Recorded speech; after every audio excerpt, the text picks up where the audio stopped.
ಸಾಯಂಕಾಲ ಎಕ್ಸ್‌ಪ್ರೆಸ್ ಯಾರ ಪರವೂ ಅಲ್ಲ, ಯಾರ ವಿರುದ್ಧವೂ ಅಲ್ಲ. ಇದು ಜನಪರ. ಈಗೇನು ವಿರೋಧ ವ್ಯಕ್ತಪಡಿಸೋರು ನೀವು ಲಿಸ್ಟ್ ಕೊಡ್ಲಾಕತ್ತಿರಲ್ಲ ದಿನ ಮಾಧ್ಯಮದವರು. ಮೊದಲೇ ಪ್ರಶ್ನೆ, ನೀವು ನಿಜವಾಗಿ ಪತ್ರಕರ್ತರಿದ್ರ ಫಸ್ಟ್ ಕ್ವಶನ್ ಕೇಳಬೇಕು, ನೀವು ನಿಮ್ಮ ಮಕ್ಕಳು ಯಾವ ಶಾಲೆ ಕಲೀಲಕತ್ತ? ಖಾಸಗಿ ಶಾಲೆ ಕಲೀಲಕತ್ತವರು ಅಥವಾ ಸರ್ಕಾರಿ ಕನ್ನಡ ಗಂಡು ಅಥವಾ ಹೆಣ್ಣು ಮಕ್ಕಳ ಶಾಲೆ ಕಲೀಲಕತ್ತವ್ರು? ಯಾರು ಸರ್ಕಾರಿ ಗಂಡು ಮತ್ತು ಹೆಣ್ಣು ಮಕ್ಕಳ ಶಾಲೆಗೆ ತಮ್ಮ ಮಕ್ಕಳನ್ನ ಹಾಕ್ಯಾರಲ್ಲ, ಅವ್ರಿಗಟ್ಟೆ ಖಾಸಗಿ ಮತ್ತು ಸರ್ಕಾರದ ಬಗ್ಗೆ ಮಾತಾಡೋ ನೈತಿಕತೆ ಇದೆ. ಹಾಗಾದರೆ ಎಲ್ಲ ಖಾಸಗಿ ಸಂಸ್ಥೆಗಳು ಮೆಡಿಕಲ್ ಕಾಲೇಜ್ ಮಾಡಿದ್ದೆಲ್ಲ ಭ್ರಷ್ಟಾಚಾರ ಮಾಡ್ತವೆ. ಅಲ್ಲೇನು SC ST ಮೀಸಲಾತಿ ಇಲ್ಲ. ಸರ್ಕಾರ ನಿಗದಿಪಡಿಸಿದಷ್ಟೇ ಡೊನೇಷನ್ ತೊಗೋತಾರೆ.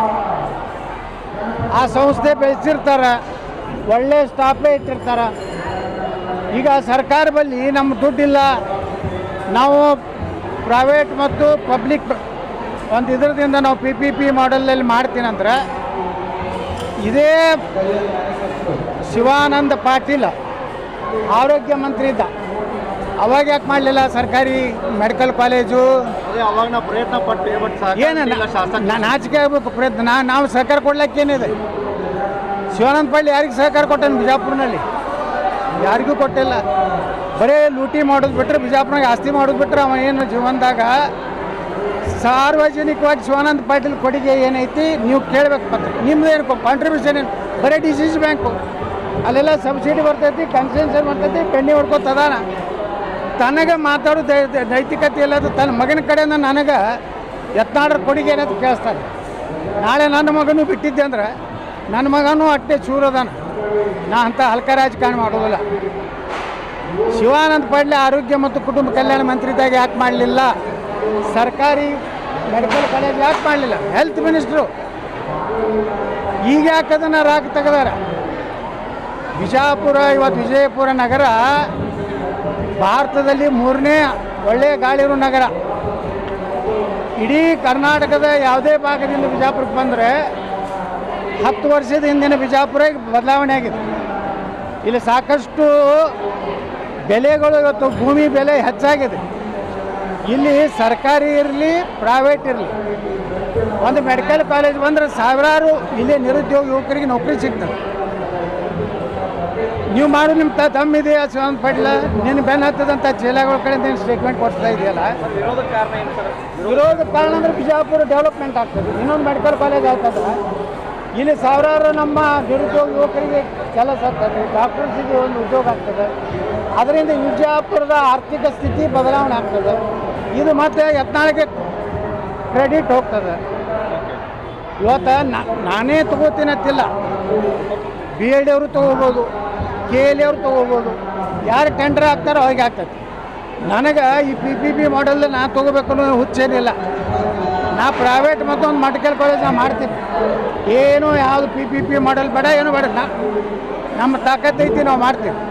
ಆದರೆ ಇವತ್ತು ಏನು ಇದಕ್ಕೆ ವಿರೋಧ ವ್ಯಕ್ತಪಡಿಸ್ತಾ ಇದ್ದಾರಲ್ಲ, ನೀವು ನಿಮ್ಮ ಮಕ್ಕಳನ್ನ BM ಪಾಟೀಲ್ ಪಬ್ಲಿಕ್ ಸ್ಕೂಲಾಗಿ ಇಟ್ಟದಾರ, ಸಂಗರ ಬಸವ ಶಿಶು ನಿಕೇತನದಾಗ ಇಟ್ಟದಾರ, ಡೆಪೋಟ್ ಹಿಲ್ಸ್ದಾಗ ಇಟ್ಟದಾರ, ಕನ್ನಡ ಶಾಲೆಯಾಗ ನಿಮ್ಮ ಮಕ್ಕಳು. ನೀವು ಅದನ್ನು ಇದ್ದರೆ ನೀವು ಪ್ರತಿಕ್ರಿಯೆ ಕೊಡ್ರಿ. ನಿಮ್ಮ ಮಕ್ಕಳೆಲ್ಲ ಖಾಸಗಿ ಶಾಲೆಗೆ ಕಲಿತಾರೆ, CBSE ಕಲಿತಾರೆ. ನೀವು ಕತ್ತಿ ಹೇಳಕತ್ತೀರಿ ಸರ್ಕಾರ ಬಗ್ಗೆ. ನಿಮ್ಗೆ ಸರ್ಕಾರದ ಮೆಡಿಕಲ್ ಕಾಲೇಜ್ ಬೇಕು, ಸರ್ಕಾರಿ ನೌಕರಿ ಬೇಕು. ಆದರೆ ಖಾಸಗಿ ಶಿಕ್ಷಣ ಸಂಸ್ಥೆ ನಿಮ್ಮ ಮಕ್ಕಳು ಕಲಿಬೇಕು. ಯಾಕಂದ್ರೆ ನಿಮ್ಮ ಮಕ್ಕಳು ಹುಷಾರಾಗ ನೋಡಿರಿ. ಸರ್ಕಾರ PPP ಮಾಡೆಲ್ ಅಂದ್ರೆ ಒಂದು ಗೈಡ್ಲೈನ್ಸ್ ಇರ್ತದೆ. ಬಡ ಮಕ್ಕಳಿಗೆ ಅನಾನುಕೂಲ ಆಗಲ್ಲ. ಏನು ಅನಾನುಕೂಲ ಆಗ್ತದೆ ಹೇಳಿ? ಬಡ ಮಕ್ಕಳಿಗೆ ಈಗ ಏನು ಅನಾನುಕೂಲ? ನಾಳೆ ಸ್ಕೂಲ್ನಾಗ ಮೆಡಿಕಲ್ ಕಾಲೇಜ್ನ ಪುಕ್ಕಟ್ಟು ಹಂಗೇನು ಹಿಡಿದಿಲ್ಲ. ಅಲ್ಲೂ ಫೀ ಕೊಟ್ಟೇಬೇಕು. ಮೆರಿಟ್ ಇದ್ದವ್ರಿಗೆ ಎಲ್ಲಾದ್ರೂ ಮೆರಿಟ್ನಾಗ ಸಿಕ್ಕೇ ಸಿಗ್ತದೆ. ಯಾರು ಸರಿಯಾಗಿ ಪರ್ಸೆಂಟೇಜ್ ಮಾಡೋದಿಲ್ಲ ಅವರು ಡೊನೇಷನ್ ಕೊಟ್ಟು ಹೋಗ್ತಾರೆ. ಬಡವರಿಗೇನು ಕೊಡ್ತಿಲ್ಲ. SC ST ಮೀಸಲಾತಿ ಒಳಗೆ ಏನೂ ತೊಂದರೆ ಆಗೋದಿಲ್ಲ. ಮೆರಿಟ್ ಇದ್ದವ್ರಿಗೆ ತೊಂದರೆ ಆಗೋದಿಲ್ಲ. ಮೆರಿಟ್ ಇದ್ದವ್ರಿಗೆ ಸರ್ಕಾರಿ ನಿಗದಿಪಡಿಸಿದ ಹಣ ಅಟ್ಟೆ ತೊಗೋಬೇಕು. ಉಳ್ಕಿ ತೊಗೊಂಡ್ರೆ ಆ ಮಾನ್ಯತೆ ರದ್ದಾಗ್ತದೆ. ಇಟ್ಟು ಕಾಮನ್ ಸೆನ್ಸ್ ಇಲ್ಲದ ಕೆಲವು ಮಂದಿ ಮಾತಾಡಕತ್ತಾರೆ. ಬ್ಯಾಡ ಅಂದ್ರೆ ಬಿಡಲಿ, ನನಗೇನಾಗೋದಿಲ್ಲ. ನನಗೇನು ಅದರಿಂದ ಏನು ದೊಡ್ಡ ಆಘಾತ ಏನಾಗೋದಿಲ್ಲ. ಇದೇನೋ ಒಬ್ಬರು ತಿಂಡಿ ಬಳಸ್ಲಕತ್ತಾರೆ ಬಿಜಾಪುರ್ನಾಗ, ಅದು ಶಿವಾನಂದ ಪಾಟೀಲ್ಗೆ ಏನಾಗೈತಿ, ಹತಾಶೆ ಆಗಿಬಿಟ್ಟ. ಜಿಲ್ಲೆ ಕಂಟ್ರೋಲ್ ಕಳ್ಕೊಂಡ, ಏನೂ ನಡೆಯಲಾಗೈತಿ. ಅದಕ್ಕೆ ಇಂಥವೆಲ್ಲ ರಾಗ ಪ್ರಲಾಪಗಳನ್ನು ಮಾಡ್ಲಕ್ಕ. ಸರ್ ಮೊನ್ನೆ ಒಂದು ಟ್ವೀಟ್ ಮಾಡಿದ್ರು ಸರ್ 21 ಸಾಯಂಕಾಲ ಎಕ್ಸ್ಪ್ರೆಸ್ ಯಾರ ಪರವೂ ಅಲ್ಲ, ಯಾರ ವಿರುದ್ಧವೂ ಅಲ್ಲ. ಇದು ಜನಪರ.